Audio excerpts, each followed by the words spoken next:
प्यारे साथियों, आप सभी का स्वागत करता हूं अपने यूट्यूब परिवार MRS स्टडी में। तो डियर, यहां पे मैं बात करने वाला हूं। हमारे एक कैंडिडेट हैं पंकज कुमार, ठीक है। इन्होंने जो है एक सवाल पूछा है और इनका सवाल है कि जो BSFC का जो डॉक्यूमेंट वेरिफिकेशन हुआ, जो कि 5 सितंबर से 8 सितंबर के बीच में जो है आपका डॉक्यूमेंट वेरिफिकेशन कराया गया। तो उस डॉक्यूमेंट वेरिफिकेशंस में इन्होंने मुझसे पूछा कि हम जो है SC कैटेगरी में आते हैं।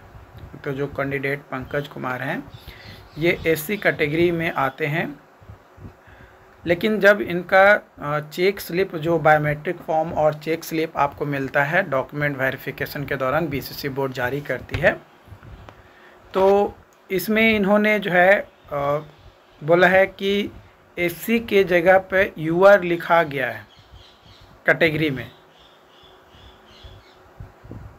क्योंकि रिज़ल्ट UR से दिया गया है।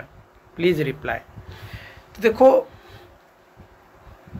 कैटेगरी वहाँ पे 2 तरीके का कैटेगरी लिखा जाता है, ठीक है। जब आप चेक स्लिप डाउनलोड करेंगे, चलिए मैं एक बार वेबसाइट पे चलकर देखता हूँ क्या अभी अवेलेबल है या नहीं। तो यहाँ पे आप ये चेक स्लिप देखिएगा। तो चेक स्लिप में जब आप आएंगे तो यहाँ पे आप किस पोस्ट के लिए अप्लाई किए थे वो लिखना था अपने हैंड राइटिंग में, और क्लियर आपको लिखना था। ये नहीं लिखा हुआ है कि आपको कैपिटल लेटर में भरना है या स्मॉल लेटर में, कैसे भी भरिए, हैंड राइटिंग आपका होना चाहिए और क्लियर होना चाहिए। उसके बाद आपका नाम, यहाँ पे BSFC का जो है रजिस्ट्रेशन नंबर या रोल नंबर, रिज़र्व कैटेगरी, ठीक है। तो जो रिज़र्व कैटेगरी है, इसमें आप अगर SC कैटेगरी हैं तो SC लिखना है, OBC कैटेगरी है तो OBC लिखना है, और जनरल कैटेगरी हैं, UR हैं तो जनरल कैटेगरी को UR लिखना है, ठीक है। वही अगर आपका ST कैटेगरी है तो ST लिखना है, ठीक है। तो वो इसमें आपका लिखना था रिज़र्व कैटेगरी।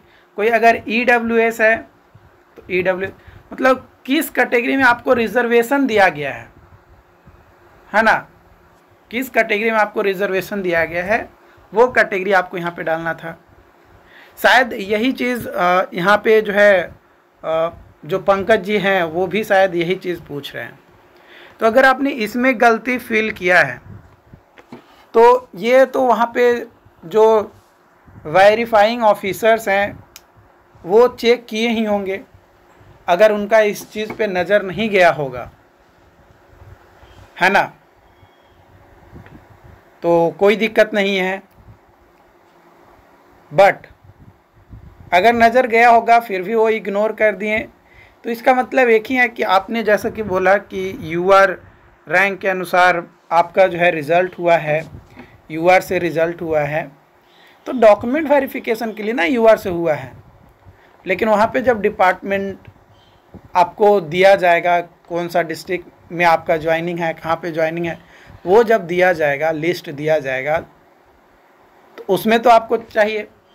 प्लस आपका जो SC कैटेगरी, आपने बोला कि SC कैटेगरी से हम हैं, तो SC कैटेगरी का आपका जाति भी लगा होगा, कास्ट सर्टिफिकेट तो लगा ही होगा। ऐसा तो नहीं है कि कास्ट सर्टिफिकेट नहीं लगा, ऑब्वियसली आपका कास्ट भी लगा होगा। तो अगर आप कास्ट दिए हैं और वहाँ पे UR लिखा हुआ है तो उससे कोई ज़्यादा फर्क नहीं पड़ता है। लेकिन यहाँ पे UR रैंक और कैटेगरी रैंक आपको फिल करना था। लेकिन फिर भी डियर, आपको सावधान रहकर फॉर्म जो है भरना चाहिए था। इससे ज़्यादा रिजल्ट पे इफ़ेक्ट तो नहीं पड़ना चाहिए,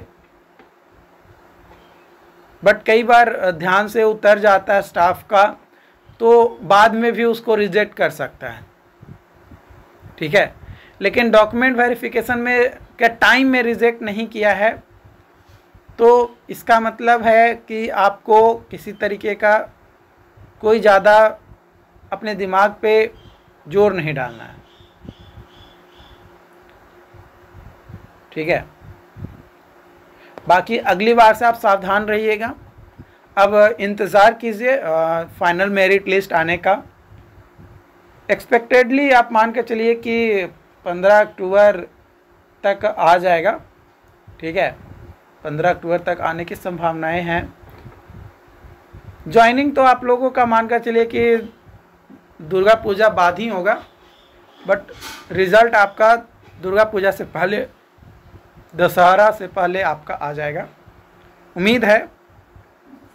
ओके, बाकी जो भी अपडेट्स होंगे आप लोगों के साथ शेयर किया जाएगा। चैनल को सब्सक्राइब नहीं किए हैं तो चैनल को सब्सक्राइब ज़रूर कर लीजिएगा, ताकि इससे रिलेटेड हर अपडेट्स आपको जो है मिल सके। Thank you.